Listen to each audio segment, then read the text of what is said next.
هيجي اليوم والناس تكتب عننا كتب وروايات وقصص وحكايات، وهيتقال عننا في الكتب والروايات ان احنا قصص حقيقيه كلها حب وحنان وامان.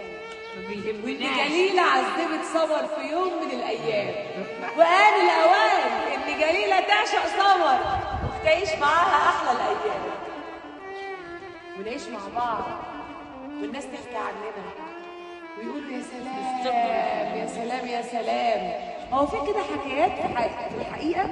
هي دي حكايات حقيقيه ولا احنا كنا نحلم بروايات لا وحكايات وهميه؟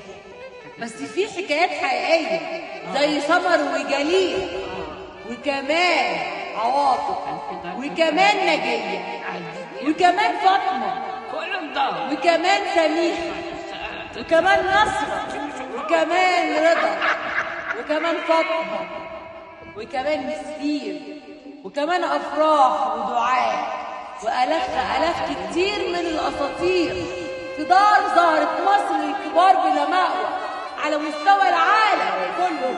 دار كل حب وحنان وامان، دار حقيقيه مش كلام بتشوفه في الروايات، ده كلام حقيقي بتشوفه على ارض الواقع، وهو سمر وجليله